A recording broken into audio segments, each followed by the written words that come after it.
to this evening. I'd like to go into another topic right here, and that is basically that everything that we call art is ultimately propaganda. And what I'm going to focus on is the media. I wrote an article recently for my website. You can visit that at michaelcross.net and read it, but I'm going to elaborate on it right here. Now, the thing is, George Orwell is the one who said that all art is ultimately propaganda. And a lot of times people might look at that and they might think, well, now, wait a minute. How can you say a painting of, I don't know, a lake is in some way propaganda? Well, propaganda can be defined as something that changes our point of view. It elicits an emotional response. It gets us thinking and contemplating. Or it could be just something to persuade us. And so therefore, everything such as, everything such as a painting of a lake, or as in the example I use in the article, photography is ultimately propaganda.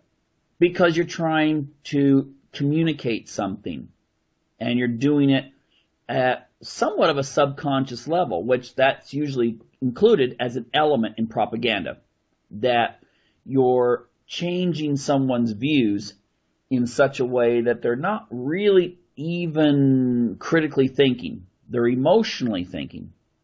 Now, getting back to the article, I use an example there of photography, and then I'm going to tie this in to the actual media. And by media, I mean the whole thing. I mean newspapers, television, commercials, but also the news.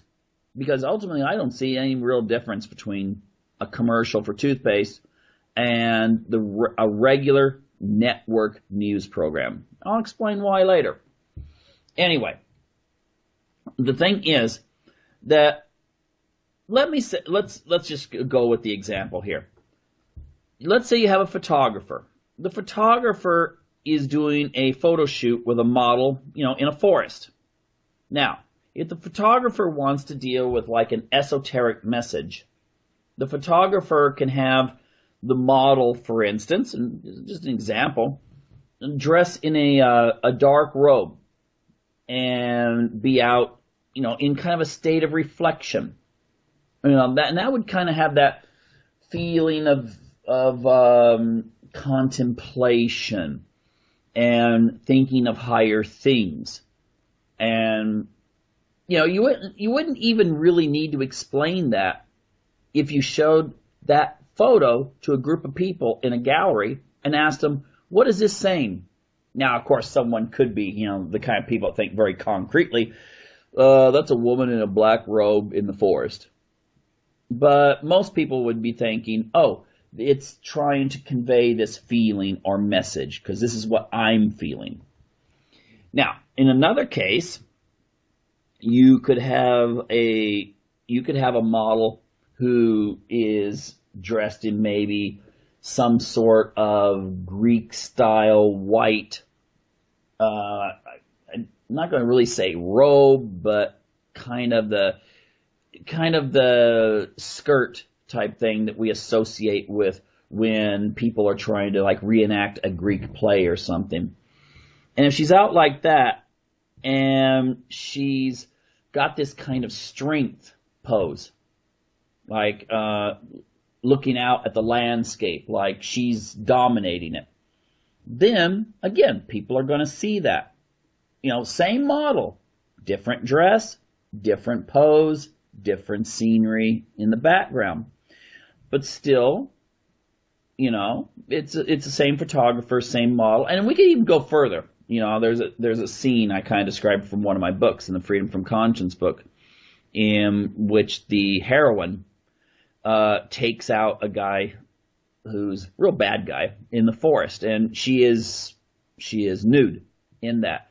And I have actually seen art pictures in which you have a young woman who it has a bow and arrow and is like aiming at a foe.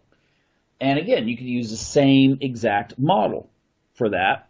And, you just add a bow and arrow, and suddenly everything changes to like this vulnerability, because psychologically, when people see someone in a state of undress, it elicits a feeling of vulnerability, but also a feeling, this is kind of interesting, a feeling of protectiveness. A person feels like they must protect them. But you have the other aspect that it's almost a contradiction, in which you have a weapon and the person is displaying strength. And when you throw those together, it can create a very powerful image. And again, who's the one in charge of what image is created during this afternoon photo shoot? It's the photographer, looking through his or her eyes and seeing what they see as a feeling, capturing it through the lens, and conveying that to the people who are going to view and ultimately think about the photographs. Now, the thing is, that may be kind of an interesting way of thinking of propaganda, because again, we usually don't think of photography as propaganda, but I can name a bunch of pictures that are classics. I think of one picture in particular. It was taken years ago, and it looked like a starving child in Africa. I mean, the child looked like, it's hours away from death. And there's a vulture standing there waiting for that to occur. And that's a very powerful image, extremely powerful image. And you do not have to write a big, huge article about the plight of starving children for people to see exactly what is coming across. Now, I didn't say propaganda is good or bad. In fact, it actually is neutral. Propaganda, it elicits things in us. It's a form of communication, and it's often associated with trying to get you to change. So therefore, people think of manipulation there. But yeah, I think the photographer was trying to make a point and say, look, people, we need to help these people here that are starving. Again, you don't need to have an article about it. But that is what it elicited in the audiences. And that will be a classic photo for decades, maybe centuries to come. Now, let's take a look at other forms of propaganda, and keeping in mind the fact that, the statement from Orwell that all art is ultimately propaganda. Now, let's take a look at media and, politics. The media has a very, very powerful position in society. You remember the statement, the pen is mightier than the sword. And in that, what it's trying to convey there is the idea that a person who can write an article to rally the masses can ultimately be influential in the destiny of whatever that society is. Now, the thing is that things have come a long way since the days of just regular printing press and print media. Now, still, it's very important, though. We got to remember, sometimes when we are fans of alternative media, we tend to think in the context that, everyone must be exposed to that alternative media. And it's not true. The only thing you have to do is listen to some of the, many of the people listening right now are very good at history and know a lot about politics.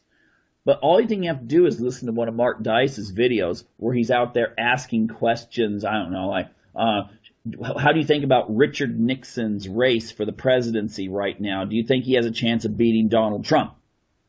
And, Nixon's been dead for decades. But people on the street, they're going, I think I like Nixon better than I do Trump. Or, and he even asks questions in detail. And these people are answering like they really are experts in the field. And, yeah, think about that. Those people vote.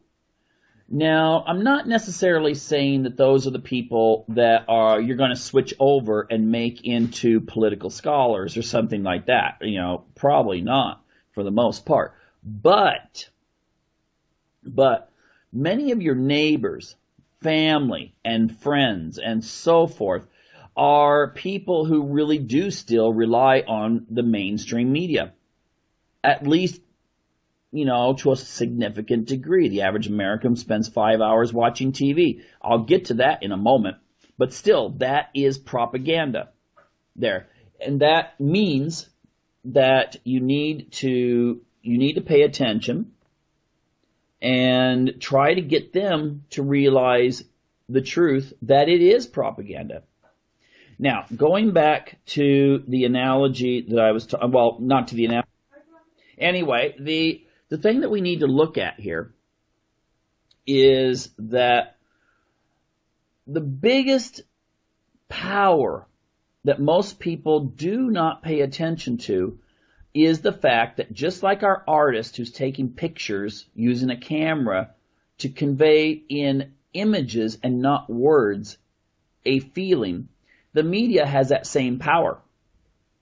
Now think about this for a moment. If I'm writing an article for a newspaper, let's start with newspapers, okay? Whether they be online newspapers or those that people still get in the newspaper drop box in the morning. Think about the words we can choose. Think about the fact that when I sit down, if I'm a newspaper writer, reporter, whatever, editorialist, when I sit down to create a column, I'm going to put the same care and feeling into that column as I would if I was painting a picture or taking a picture of a model in the woods. Now, I am going to craft this creation, my masterpiece, so to speak, in such a way that if it's a newspaper, I'm going to appear non-biased. But obviously, there's no way you can be non-biased. There's just no way. And what I'm going to do is first, I'm going to, if I have the right to be able to choose pictures for the article, I can choose a picture if I'm like saying something good about Obama. Then maybe I'll choose a picture of him with his family, or speaking in front of an adoring audience, or with his dog. Dogs are really good in pictures because everyone relates to dogs. Most people like dogs, even if they don't have one. They like dogs. I would say about a third of people love cats to like almost an obsession. A third of people are like, yeah, cats are cute. They're nice. I like cats. I'm not going to, lose any sleep over them, but I like cats. And then there's a third that pretty much, they do not like cats at all. But there's enough people that don't like cats that, Hollywood chooses when they show a villain with a pet, it's with a cat. Okay? It's no mistake. It's not just a coincidence that villains almost always, if there's a pet to be shown, have a cat. I would choose a spider or something like that just to make a villain look bad. But ultimately, most of the cats in movies are associated with the villain. Now, I can also, if I want to show a negative side, I can take a picture that's going to show Obama looking like he's tripped up on something, or has a scowl on his face, or is exasperated, or whatever. The thing is, there's a whole bunch of ways I can make sure that the emotion that you start out with before you even read the newspaper article has already been set. And there's other things I can do, of course, to add to that, which I'll get into. But I have already set the emotion with the picture. In fact, a lot of people don't even read the article. They just look at the picture, they see the headline, and they move on. Statement made. Okay. Now, let's say we have, we know how the propaganda works against Russia within the United States now. It wasn't that way a few years ago, but now it is. And the thing is that the narrative there is not one in which I pick up one newspaper and that newspaper has a very negative portrayal of Putin. Then I pick up another newspaper and it has a positive one. No, it's uniform. Very, very, this is the way and this pretty much establishes that there is not what you would call a diversity in the media. Okay, there may be a diversity in how you write your column, but you know the party line.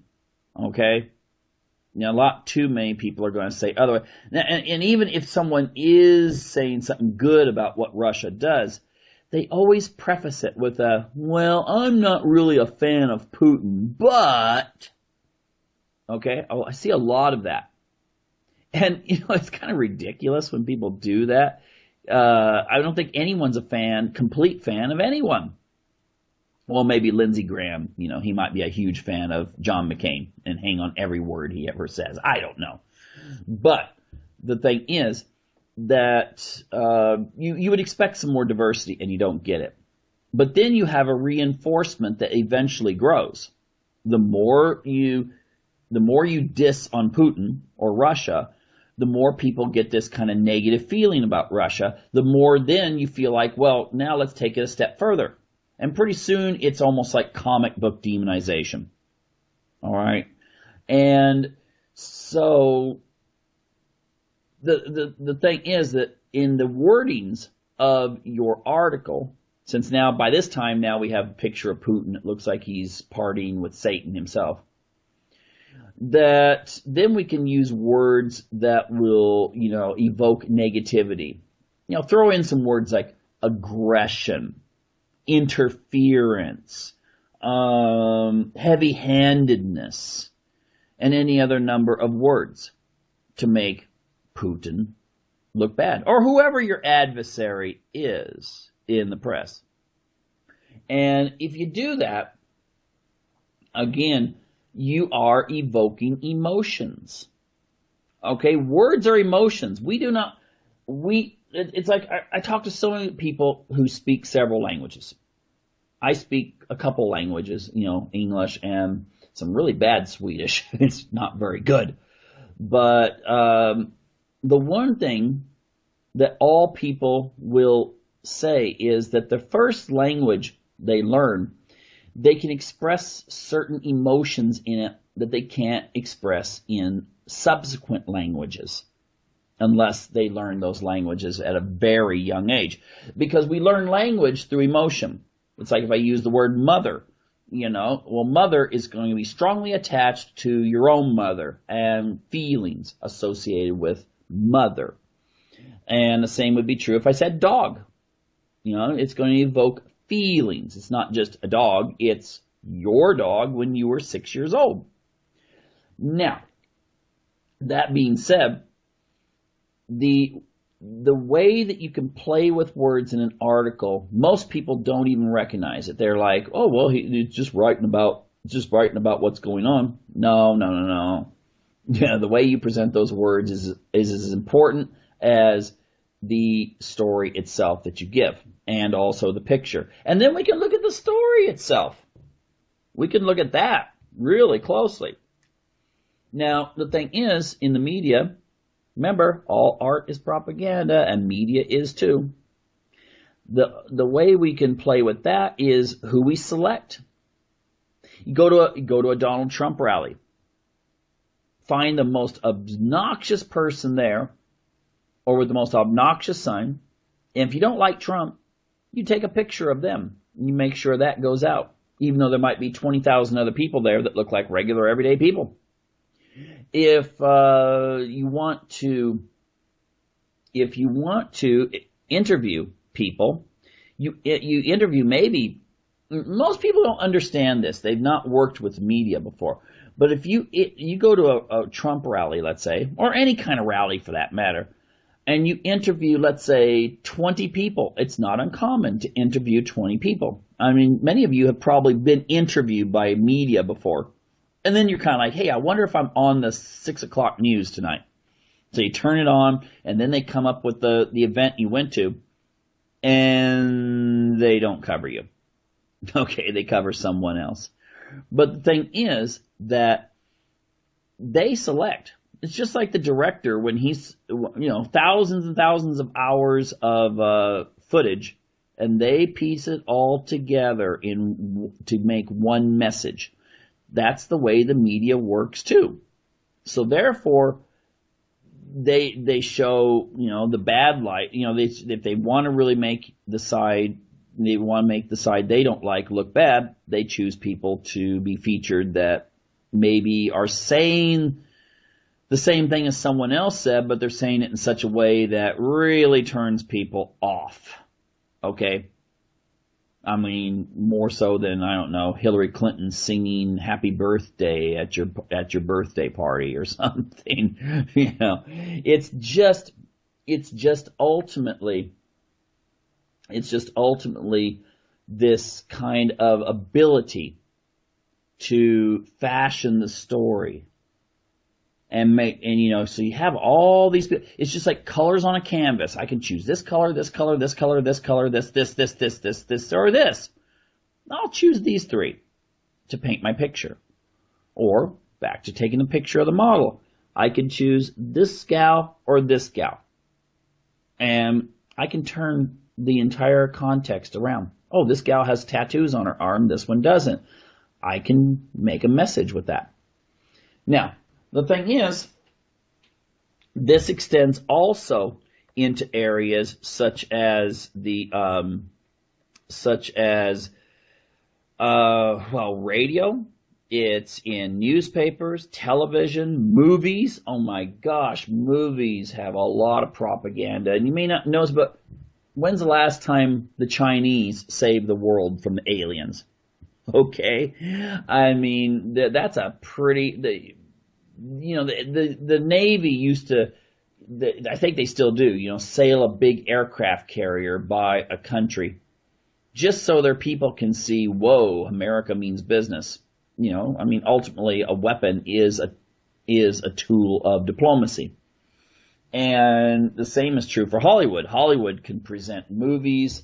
They can, turn out all kinds of media, TV series, and plant something in there. I don't know if they're doing this on purpose. To me, the number one message of shows like The Walking Dead and so forth is you should have food storage, and you should know how to take care of yourself, and you should also have friends that agree with you, in case something goes wrong. And you have all kinds of other programs. My wife was watching some show from England recently, and oh my gosh, the message the message is how horrible this guy is because I didn't catch whether it was his girlfriend or his wife had an abortion. And so he's really painted negatively for being so upset about it.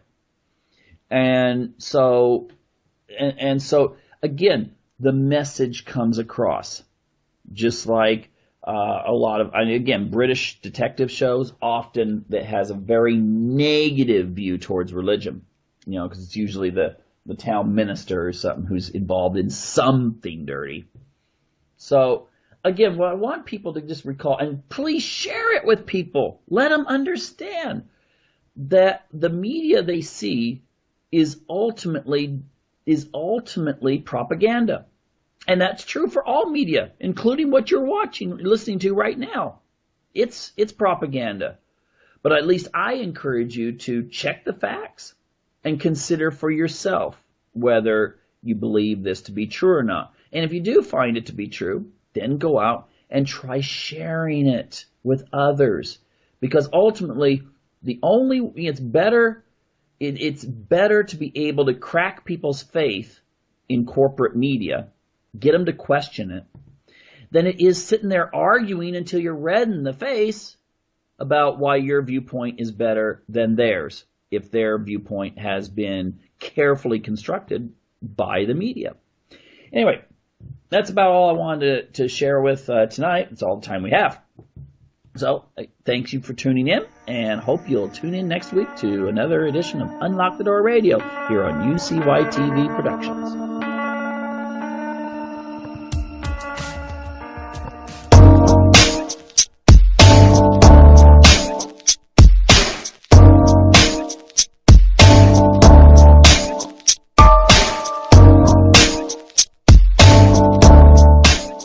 Bernays was constantly marinating Freud's ideas. They both knew propaganda worked, and they loved experimenting and trying new grandiose projects. I had heard that before from someone that looked at people as animals, and they could be experimented with. George Soros, listen to this. When you try to, let's say, improve society, you affect different people and different interests differently. So you very often have all kinds of unintended adverse consequences. So I had to experiment. That was a lot of fun, and that's actually what got me hooked on this whole enterprise.